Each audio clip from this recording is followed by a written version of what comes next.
Nannaku Prematho function రోజు morning నుంచి evening function జరగబోయే ముందు వరకు ఏం జరిగింది, ఏం చేశాము అనేది ఇవాల్టి వీడియోలో చూడబోతున్నారు. అండ్ నా ఎక్స్పీరియన్స్ వాయిస్ ద్వారా నేను మీకు అందిస్తాను. సో ఈరోజు మార్నింగ్ 5:30కే నేను ఇక్కడికి వచ్చేసాను అనమాట. సో షార్ట్ వీడియోస్ ఫాలో అవుతున్న వాళ్ళకైతే తెలుసు, ముందు రోజు మేము 3:30 వరకు ఇక్కడే ఉన్నాము. ఈ కొంచెం స్టేజ్ కట్టడం కోసం అని చెప్పి వర్కర్స్ మమ్మల్ని యాక్చువల్గా అయితే మాకు ఫంక్షన్ 3న అయితే నాకు ఫస్ట్కే స్టేజ్ మొత్తం అరేంజ్ చేసి ఇచ్చేస్తామని చెప్పి చెప్పారనమాట టెంట్ హౌస్ వాళ్ళు.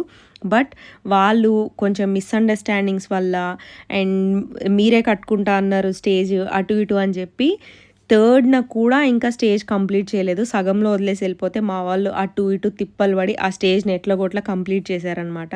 సో ఇంకోటి ఏంటంటే వర్షం వచ్చే ఛాన్సెస్ ఉన్నాయి ఈ 3 రోజులు, ఆ ఫంక్షన్ జరిగే ముందు రోజు అండ్ తర్వాత రోజు 3 రోజులు కూడా భారీ తుఫాన్ అని చెప్పి అప్పుడు న్యూస్ వచ్చిందనమాట. సో అందరూ కూడా భయపడతా ఉన్నారు. బట్ నేను అందరూ భయపెట్టడం వల్ల నేను డిసప్పాయింట్ అయినా కూడా ఒక హోప్ గట్టిగా ఏమీ కాదు, ఫంక్షన్ బాగా జరుగుతుంది, దేవుడి మీద నమ్మకం ఒక్కటే పెట్టుకొని నేను పనులన్నీ చేయడం స్టార్ట్ చేశాను అనమాట. వద్దని ఫంక్షన్ హాల్ ఇండోర్ తీసుకోమని చెప్పి చాలామంది అన్నారు. బట్ నా కళ్ళతో చూడలేకపోతున్నారో ఏమో తెలియదు, కానీ నేను బయట అవుట్డోర్లో ఇలా అయితేనే ఫంక్షన్ బాగా జరుగుతుంది, ఓపెన్ ప్లేసే కావాలని చెప్పి ఒక 3 months నుంచి ప్లాన్ చేసుకున్నాం కాబట్టి. సో ఇంకా అది నేను ఎక్స్ప్లెయిన్ చేయడానికి చాలా ట్రై చేశాను మా వాళ్ళందరికీ, బట్ వాళ్ళకి అర్థం కాలేదనమాట. సో టెంట్ హౌస్ వాళ్ళకి మేము ఒక 20 days ముందే మాకేమేమి కావాలో లిస్ట్ మొత్తం అంతా రాసి ఇచ్చేసి, నేను అండ్ ఈవెంట్ వాళ్ళు అందరం అక్కడ మెజర్మెంట్స్ వాళ్ళని కూడా ప్లేస్కి పిలిపించుకొని మెజర్మెంట్స్ అన్నీ తీపించి, ఇది ప్లాట్స్ అండ్ ఓపెన్ ప్లేస్ కాబట్టి పెద్దవాళ్ళు చిన్నపిల్లలు ఎవరైనా ఎక్కి దిగడానికి కూడా ఇబ్బంది పడకూడదు అని చెప్పి స్టెప్స్ కూడా అరేంజ్ చేయమని, అవి ఎలా కట్టాలో నేనే దగ్గరుండి చెప్పి అన్నీ చెప్పినా సరే వాళ్ళకి అదే టైంలో వాళ్ళ ఇంట్లో ఏదో పెళ్ళి ఈవెంట్ ఉండడం వల్ల మెయిన్ ఓనర్ ఎవరైతే ఉన్నారో ఆయన అక్కడ మాకు అవైలబుల్గా లేరు.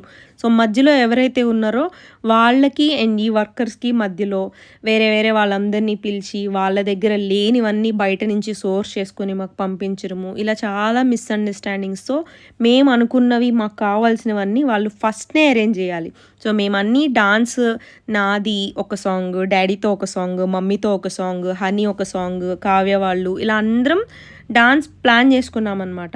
సో స్టేజ్ కొంచెం స్ట్రాంగ్గా ఉండాలి, మమ్మీ డాడీ వాళ్ళు మేము అందరం అండ్ చాలామంది ఎక్కి దిగుతూ ఉంటారు కాబట్టి స్టేజ్ స్ట్రాంగ్గా ఉండాలనేది మా బాధ.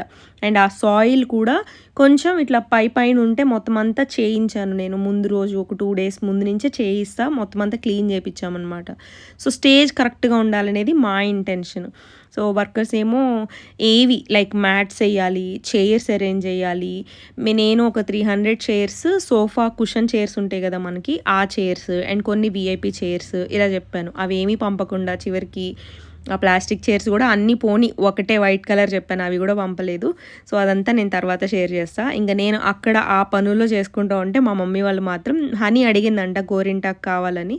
సో మమ్మీ వాళ్ళు అందరూ కూర్చొని శోభన వాళ్ళు, మున్ని వాళ్ళు, హనీ వీళ్ళందరూ పాపం వాళ్ళైతే బయటికి మేము రావద్దని చెప్పేశాను, ఎండ బాగుందని చెప్పి ఇంకా గోరింటాకు పెట్టుకుంటూ ఉన్నారు. ఈ క్లిప్పింగ్స్ ఇవన్నీ కూడా నేను గ్యాదర్ చేసుకొని మీకు షేర్ చేస్తున్నాను అనమాట. నాకు కూడా ఒక మెమరీ లాగా ఉండాలి అని చెప్పి వెనక్కి తిరిగి చూసుకుంటే మా కజిన్స్ కావ్య, శోభన వీళ్ళందరూ తీసినాయి అనమాట. సో పాపం కావ్య, మేము, మోహన్ అసలు ఎవ్వరము ఖాళీగా లేము, అందరం చేస్తేనే ఈవెంట్ మంచి సక్సెస్ఫుల్గా జరిగింది. దానికి ముందు పడిందంతా మేము మర్చిపోయాము, అదంతా మీకు ఫ్యూచర్ వీడియోస్లో షేర్ చేస్తాను నేను. సో నేను మార్నింగ్ 5:30 నుంచి ఆ రోజు మాకు ఈ టెంట్ హౌస్ అనే ఒక్క బర్డెన్ మాకు మీద లేకుండా మేము చెప్పినట్టు వాళ్ళు ముందే అన్నీ చేసేసి ఉంటే నాకు అసలు ఎలాంటి టెన్షన్ లేకుండా మేము అనుకున్నవన్నీ అనుకున్నట్టు చేసేవాళ్ళమేమో.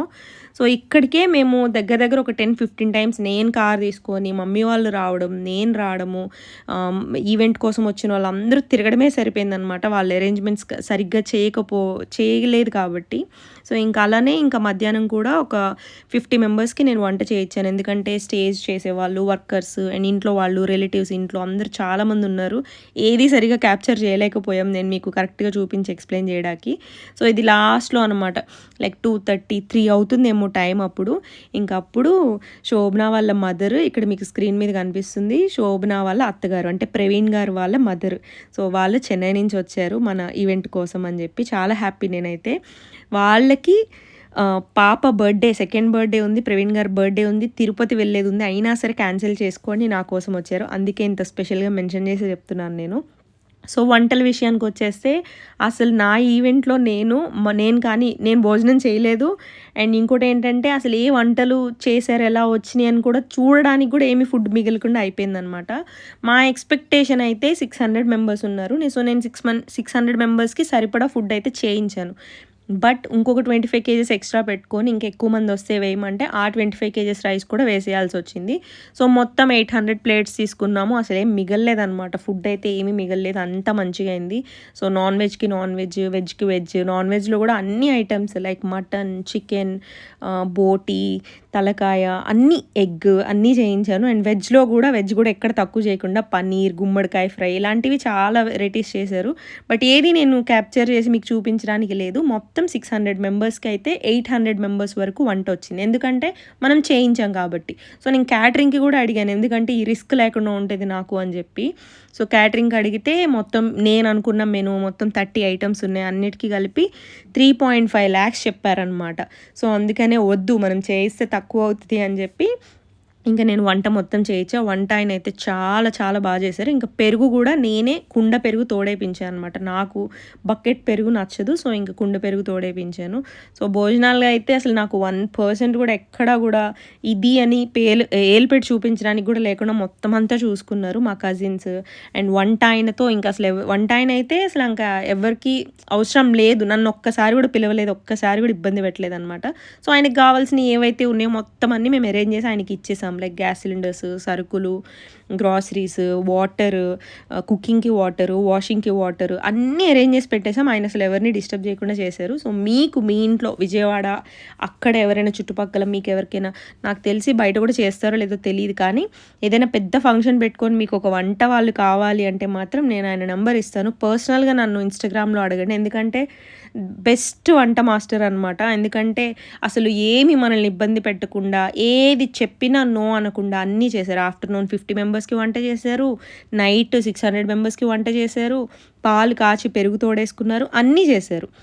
సో ఇంకా స్టేజ్ వర్క్ కూడా కంప్లీట్ అవుతుంది. ఇంకా అక్కడ నేను 3:30, 3:45 వరకు ఉన్నా. ఇంకా అందరూ మెల్లమెల్లగా రావడం స్టార్ట్ చేశారు. ఎందుకంటే మేము 6K ఈవెంట్ అని చెప్పాం కాబట్టి.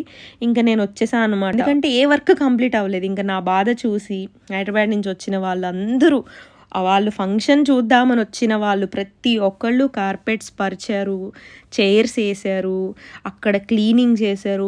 ఏ పని ఇది చేయలేదని చెప్పలేను నేను. అన్ని పనులు నాకు హెల్ప్ చేశారు. ఈ ఈవెంట్ ఇంత సక్సెస్ఫుల్గా అయ్యింది అని అంటే ఎవరెవరైతే మన ఫుడ్ కోర్ట్ నుంచి అండ్ నా తరపున ఇక్కడ హైదరాబాద్ నుంచి వచ్చారో వాళ్ళ వల్లే ఇంత సక్సెస్ఫుల్గా కంప్లీట్ అయ్యింది. అదంతా నేను తర్వాత ఎవరెవరు ఈవెంట్కి వచ్చారు, ఎవరి వల్ల అయ్యింది అనేది వాళ్ళందరినీ పిలిచి నేను మీకు చూపించి పరిచయం చేసి చెప్తాను. సో ఇంకా మేము వచ్చేసాము హోటల్ రూమ్కి. ఇంట్లో వాళ్ళు రెడీ అవ్వడానికే టైం సరిపోవట్లేదు. ఎందుకంటే మనది చిన్న ఇల్లు, 2 బాత్రూమ్స్ ఉన్నాయి, ఇంట్లో 2 రూమ్స్ ఉన్నాయి. కాకపోతే ఏసీ కావాలి. పీక్ టైము అసలు వేడి ఎలా ఉంటుంది అనేది చెప్పలేము కదా. అందుకని ఇంకా ఇంట్లో చుట్టాలందరూ రెడీ అవుతుంటే మేము వరకు మాత్రం మమ్మీ, డాడీ, నేను, హనీ, శోభన, కావ్య, మున్ని వాళ్ళ ఫ్యామిలీ, పిల్లలు అందరం కలిసి ఒక హోటల్ రూమ్ తీసుకొని ఇక్కడికి వచ్చామన్నమాట. సో ఇక్కడ రెడీ అవుతున్నాము. రెడీ అవుతున్నానే కానీ మైండ్ అంతా అక్కడే ఉంది. ఫోన్స్ వస్తూనే ఉన్నాయి. ఇది కావాలి, అది కావాలి, అది రాలేదు, ఇది రాలేదు. ఇంకా కూలర్స్ అరేంజ్ కాలేదు. కూలర్స్ లాస్ట్ మినిట్లో అలా అరేంజ్ అయినాయి. మెయిన్ ఒక 3 పెద్ద కూలర్స్ కావాలన్నమాట. ఆ వేడికి ఎలా ఉంటుందో తెలియదు, గాలి వస్తుందో లేదో తెలియదు. సో ఆ కూలర్స్ అరేంజ్ కాలేదు. అలా నేను అంటే టెన్షన్లోనే ఉన్నా. ఇంకా రెడీ అవుతున్నాం. నాకు హనీ ఎంత హెల్ప్, సపోర్ట్ అంటే మమ్మీ డాడీకి ఏమైనా కావాలన్నా, ఏమైనా చేయాలన్నా అన్నీ. సో అంతా మంచిగా అయింది. ఇంకా నేనైతే నా శారీ మీరు ఇప్పుడు ఇదే చూడడం కదా. సో ఈ శారీ నేను షీ నీడ్స్లో తీసుకున్నాను అనమాట. లైక్ అరౌండ్ 8,000 or 8,500 ఎంతో పడింది, గుర్తు కూడా లేదు. ఈ శారీ ఎన్ని అవుట్ఫిట్స్ అనుకున్నామో అవి ఏమీ చేంజ్ చేయకుండానే అయిపోయింది. సో ఇంకా మమ్మీ రెడీ అవుతున్నారు అండ్ డాడీ రెడీ అవుతున్నారు. ఫస్ట్ నేను వెళ్ళిపోతే అక్కడ ఇంకేమైనా కావాలంటే అరేంజ్ చేసి పెడతా అని చెప్పి నేను ఫస్ట్ రెడీ అయిపోతున్నా. సో నా శారీ లుక్ అయితే నాకు చాలా బాగా నచ్చింది. జ్యువెలరీ డీటెయిల్స్ అవన్నీ నేను నెక్స్ట్ వీడియోలో షేర్ చేస్తాను. జ్యువెలరీ వల్లే నాకు మంచి లుక్ వచ్చిందని నాకు అనిపించింది తర్వాత చూసుకుంటే. సో ఏదేమైనా మనకు శారీ అయినా జ్యువెలరీ అయినా ఏదైనా మన ఫేస్లో మంచి స్మైల్ ఉంటేనే మనం మంచిగా కనిపిస్తాము. ఇంకా నేను రెడీ అయ్యేటప్పటికే టైం ఇంకా 7 అలా అయిపోయింది. సో ఇంకా వీళ్ళందరూ రెడీ అయ్యి రావాలి. యాక్చువల్గా జ్యోతి ప్రజ్వలన చేద్దాం అనుకున్నాము. ఒక విఐపి గెస్ట్ ఉన్నారు ఆయనతోటి. సో ఆయన 8:15కి వస్తా అన్నారు. సో ఫంక్షన్ ఇంకా ఇంకా 8:15కే స్టార్ట్ అవుతుందని చెప్పి వీళ్ళకి ఇంకా ఒక 1 hour టైం ఉందన్నమాట. సో నేను ముందు వెళ్ళిపోతున్నా, ఎందుకంటే ఇంకా అరేంజ్మెంట్స్ అక్కడ చాలా ఉన్నాయి. అందుకే నేను డాడీ ఇద్దరం వెళ్ళిపోతే ఇంకా మమ్మీ, హనీ వీళ్ళు అందరూ కలిసి మళ్ళీ నెక్స్ట్ వస్తారని చెప్పి ఇంకా నేను వెళ్ళిపోయా. సో నా శారీ ఎలా ఉందనేది కమెంట్ చేయండి. నేను ఫంక్షన్ ఎలా జరిగింది అనేది ఆ వీడియోస్ అని నెక్స్ట్ షేర్ చేస్తాను. అప్పటి వరకు సర్వే జన సుఖినో భవంతు.